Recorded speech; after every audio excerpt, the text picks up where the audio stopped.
Hi, David.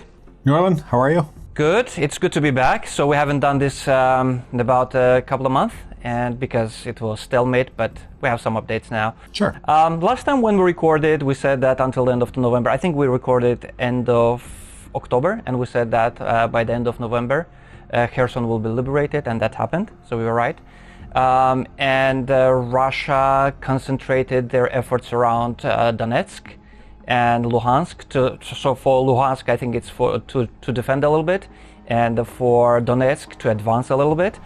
So we see Ukraine advance on Svatova and Kreminna, and at the same time we see that Russia is really pushing hard around Bakhmut, and they recently got Solidar. So Solidar doesn't have any strategic meaning from the looks of it, but why Russia is so focused on Donetsk? So for the record, it's January 24th that we're recording this. Just put that out there because when we don't mention it, people start asking us how old this is. So January 24th. It's interesting to look at how much weight the Russians are putting into operations. I mean, Bakhmut sort of has been the center of attention, the center of focus. They've been trying to push there since last August. Yep. I think that's August, certainly like as of September. Interestingly, it hasn't been Russian army, or it hasn't been a lot of like proper Russian army troops. It's Wagner Group, led by Prigozhin. And there's a lot of speculation around why Putin is allowing Prigozhin just to continually beat his head against what really, at the end of the day, isn't a particularly strategic point in Bakhmut. I mean, when you look at the local area, there's strategic value to it. There's, transportation links and its protection, etc. But when you look at the greater overall map, it's 6 months of really like stupendously massive losses, to the point that there's a lot of speculation that Wagner Group, if they ever manage to capture Bakhmut, is going to be completely useless and will just be absorbed into the Russian army, which I somehow suspect that that's part of the planning, as it takes away Prigozhin as any type of potential rival. Let's keep in mind, Putin's always playing politics. In terms of your question as to why they're focusing so heavily, why the Russians are focusing so heavily on Donetsk and Luhansk, some of that has to be stemming from the legalities of being able to put where they can deploy conscripted soldiers.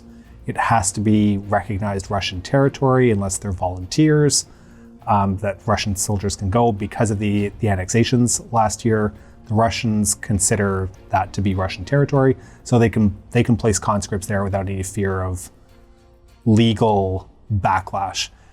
And it seems crazy to me to think that the Russians are concerned with legality at this point.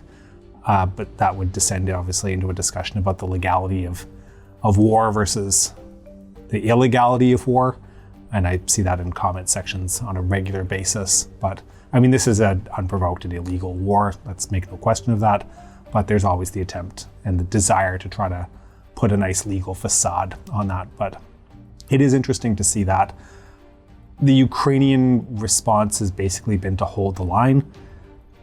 I think the advance, as much of an advance as Russia's been able to make, is about 5 kilometers. That's what they've gained around Soledar, which is a salt mine town. Yep. Congratulations, Moscow! You've won control over a salt mine with ridiculous numbers of casualties on both sides. They're playing for time. Both sides are trying to play for time at the moment. Winter operations. There's a lot going on there, but I think a lot of the reason that there's so much focus by the Russians there is because of trying to keep this legal facade. So, yeah. At the same time, we see that Ukraine is doing precision damage. They are really hitting the weaponry, this armory, supply depots, and stuff like that. And recently in Makiivka, I think it was the January the 31st, where the soldiers, were talking to their families, it was hit and around 600 soldiers died.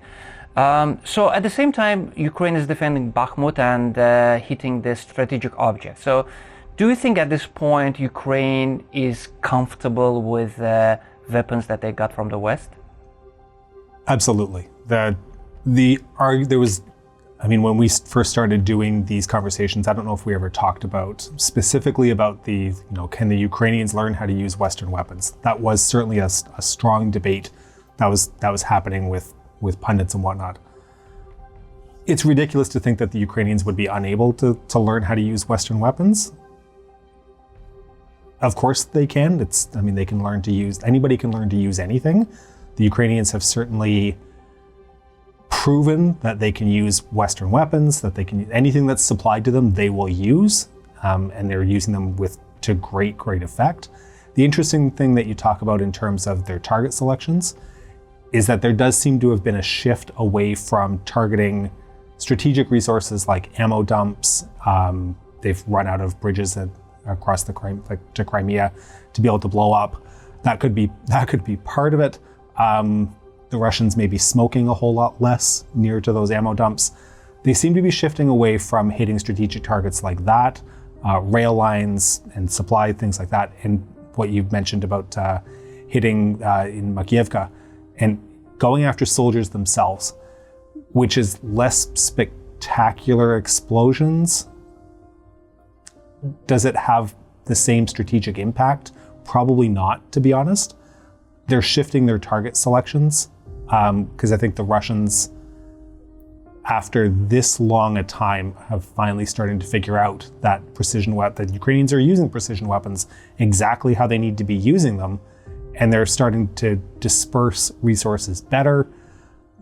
There's also less movement on the lines, which certainly impacts that as well. The Russians know where they can place things, and they could leave them there for longer amounts of time without fear of them being hit, because the Ukrainians aren't pushing forward as quick as they're not pushing forward. The Russians equally aren't pushing forward from their side. So it is a static line, which makes it easier to position things, making them less vulnerable. So we have discussed this a couple of times. So speaking of the static lines, and each time we said that it's not likely. I'm asking about opening a new front from the Belarusian side, because we see that concentration of some troops in Belarus. They're doing trainings, and they're very, very close to the border. So what's the likelihood of this time, Belarus or Russian forces coming from Belarus side? I still feel that there's always a possibility. Sorry, because Zaluzhny mentioned this in one of his interviews. He said that it's likely that Russia will try to take Kiev one more time. I still think that my personal opinion is I feel that the possibility of a strike coming from the north, while it is possible, it is fairly unlikely at this point. Things could change, and we'll see in the spring. But I don't think that it's particularly likely. Russia still needs the Belarusian army for training facilities and using its NCOs and its officer groups for training of new conscripts. We're right in the season now where there's a new catchment of conscripts coming in, and they're going to need people to train that. Their old regular training forces have been quite decimated over the course of the last year. So I think that as long as Moscow still needs Belarus for training facilities, there isn't too much of a possibility of a strike coming down that way involving the Belarusian army. I also don't think that the Russian army has the resources to open a second front the way that it has, or the way that pundits are going to talk about it. Is there talk about, are the Russians trying to promote the idea? Yeah, they're going to want to do that because they can, they're going to want to try to pull Ukrainian forces northwards and dilute Ukrainian strength in the south, which is in my opinion, is going to be where the next Ukrainian offense is going to be launched, is going to be in the south, moving towards looking to cut off access to Crimea. That's ultimately that's a major goal, and I think that's going to be something to certainly watch in the spring for spring offensives coming from the Ukrainians. The Russians are going to want to push in the north. The Ukrainians are going to want to push in the south. So we'll we'll see what happens. We'll see what comes.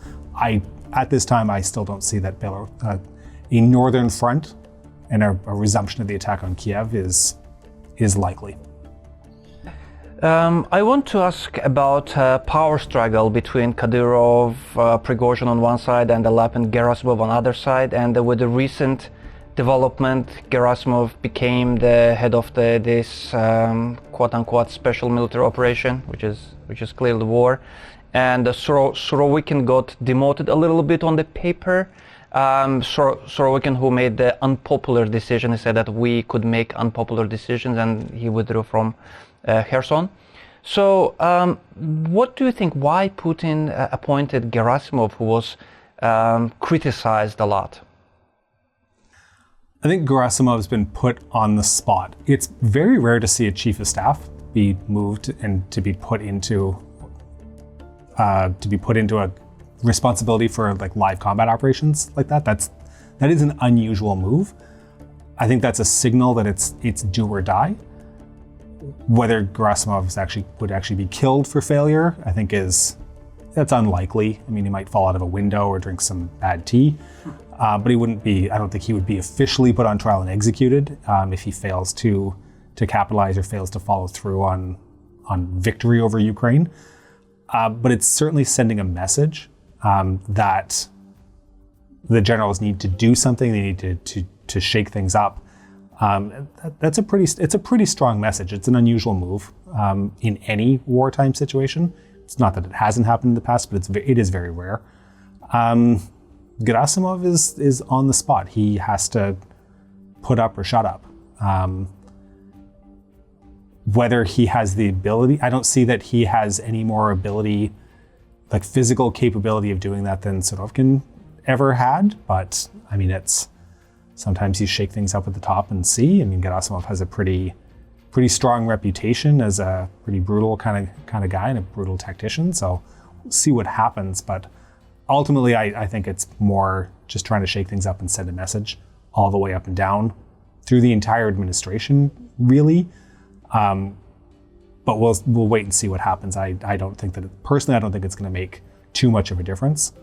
But again, we wait for spring. So speaking of spring, I would like to talk about Germany and the dependence of Germany of the Russian gas, which is not there anymore. So Germany is not dependent on Russian gas, and the Germany is still reluctant to help Ukraine with Leopard 2s. And recently they said that they will not object if Poland send their Leopard 2s, but they're still not helping Ukraine too much, unlike other Western countries or NATO bloc. Like Estonia, on the other hand, gave all the tanks to Ukraine, everything. So why Germany is still reluctant to help Ukraine? It's a complicated question. I mean, for a long time, especially at the beginning, from February of 2022, economics played a really large factor into that. There's Germany. It's no secret Germany had a huge reliance on Russian gas supplies coming in, but a lot of that has been, obviously it's been shut off, but they've replaced that. They're actually figuring out ways around that. I think I saw somewhere that there's a liquid natural gas. The depot plant has been opened in record time, and the Germans are switching over. There's economic impact to it. Obviously, there's no question of that. The German economy for decades now has been very heavily reliant on cheap Russian gas. So there's an economic impact to it, but they're manufacturing a way around it. The reluctance is coming from, I think there's been so much political embeddedness between senior German politicians and Russian oil and gas companies and other companies in Russia. Gerhard Schroeder sort of seems to be the pinnacle example of that. Sitting on the chairman, he's not the chairman, but sitting on the board of, I can't remember if it was Rosneft or who. Yeah, one of them. I can't remember who it is, but certainly very heavy involvement in that. And Schroeder and the Schroederites still have a fair degree of influence through the German political circles. So I think there's still some reluctance with that. Let's never discount the idea of memory. The last time that the Germans went to war with Moscow was a pretty traumatic experience all around. I think that's a gross understatement. And the German culture has very much been one talking about pacifism for a long time, and a reluctance to ever go to war. And going to war against the old enemy, I mean, I think that's playing a lot into it. All this being said, this isn't to say that all Germans are opposed to, helping and supporting Ukraine. There's a substantial number of Germans who are absolutely in favor of arms supplies to Ukraine to help protect their territorial sovereignty. They've been invaded. That's a thing. Leopard 2s have become sort of this focal point, and seems to be I'm going to say at least weekly, if not daily, the reasons why Germany can't supply seem to change. Whether it's because the Americans refuse to supply Abrams tanks, whether it's because not everybody's going to supply Leopard 2 tanks. Like it seems to shift and change all the time. Over this past weekend, the new German defense minister basically said that they weren't going to stand in the way if other countries, Poland specifically, wanted to make donations of their Leopard 2s. But whether that still stands as the agreement by the time I get home this afternoon, I'm every time I turn on the news and take a look at it, it's always say, okay, what are the Germans saying this time? It does seem to change. There's a reluctance there that, to me personally, feels baffling, given that they've donated Martyrs, they've donated like a ton of anti-tank weapons already.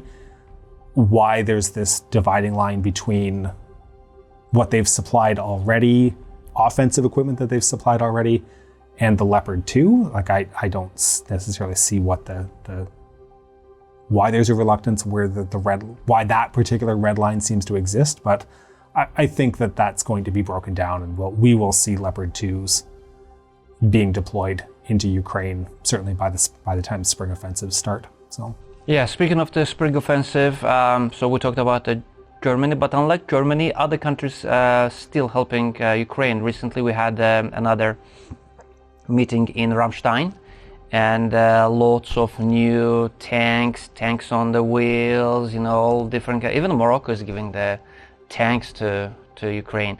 So we see this huge, I think it's changed now, perception of the West that Ukraine can win is there now, and they are helping a lot. So what do you think, with all this help, the new weaponry, tanks, all this stuff, what we should expect from the spring, summer time? We'll probably have a much better idea by March as to where the most likely positions. I think my personal opinion is I think the Ukrainians are going to be looking to go on the offensive as early as possible across the south. They're going to want to isolate. Zaporozhye. Yeah, exactly. They're going to want to capitalize on what they've gained from taking Kherson, and continue to move down across and cut Crimea off. Ultimately, this conflict is going to hinge on what happens with Crimea. Obviously, Kyiv is very firmly entrenched in their position that restoration of pre-2014 borders is the requisite for peace. The only way to get that is going to be to cut off Crimea. Hitting the Kerch Bridge was obviously a huge win for Ukraine, for Kyiv, but making sure that there's absolutely no land connection whatsoever to Crimea and effectively completely cutting them off, that has to be the goal. So in all fairness, I don't think there is going to be a better opportunity for Ukraine to take Crimea back. If not this time, it's going to be really, really hard in the future to take it back. Okay, thank you for your time. So let's meet in a month or so and see what happens, because I think there's going to be lots of developments coming spring, as you said. Yeah. And let's keep an eye out and see what happens and discuss it. Winter is an excellent time for historically, for many armies to come back to barracks to sort of slow things down, go into defensive positions, rearm, re-equip, retrain, do what they need to do. And springtime where we'll see things heat back up again. Okay, thank you. Thanks so much.